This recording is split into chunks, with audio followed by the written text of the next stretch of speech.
jogar com o Messi e ফুটবলের রাজা Lionel Messi কিংবা পেলে ম্যারাডোনা হলেও স্কিলের রাজা একজনই। কোনো তর্ক ছাড়াই তিনি রাজা, নিঃসন্দেহে সেই ব্যক্তিটি নেইমার জুনিয়র। বল পায়ে রাজত্ব কায়েম করা নেইমার আবারও আলোচনায় এসেছেন তার স্কিল শো করে।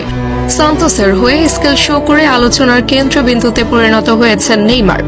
সান্তোসের হয়ে মাঠে নেমে গোল পাওয়ার দিনে নেইমার অদ্ভুত এক স্কিল দেখিয়ে প্রতিপক্ষকে বোকা বানিয়ে বল নিয়ে ছুটে গেছেন নেইমার দ্য সান্তোস জুনিয়র।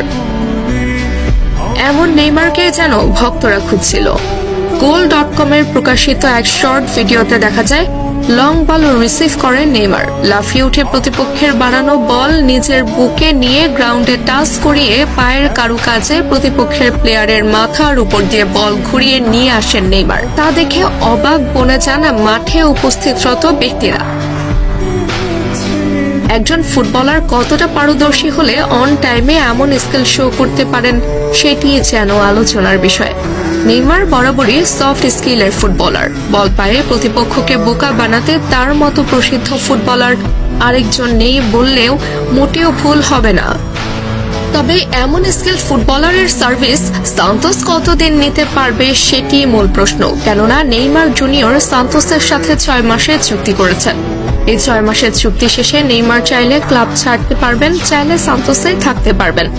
তবে নেইমার বোধহয় ক্লাব ছাড়বেন। সান্তোসের হয়ে এই 6 মাসই নিয়মিত খেলতে পারেন, এরপর হয়তো ক্লাবকে টাটা বাই বাই বলবেন নেইমার।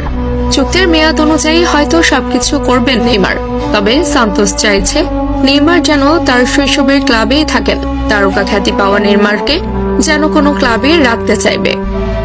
তবে নেইমার যেতে চাইবেন ইউরোপে।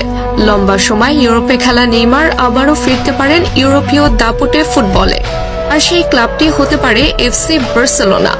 বার্সার জন্য তৈরি হতে পারেন নেইমার। 6 মাস পর ফ্রি এজেন্টে বার্সায় যোগ দিতে পারেন নেইমার। বার্সেলোনা থেকে আগ্রহ দেখালে নেইমার 7-5 না ভেবে বার্সার উদ্দেশ্যে পাড়ি জমাতে পারেন। কেননা বিশ্বকাপের আগে বড় ক্লাবে খেলাটাই নেইমার প্রস্তুতির মূল বিষয়।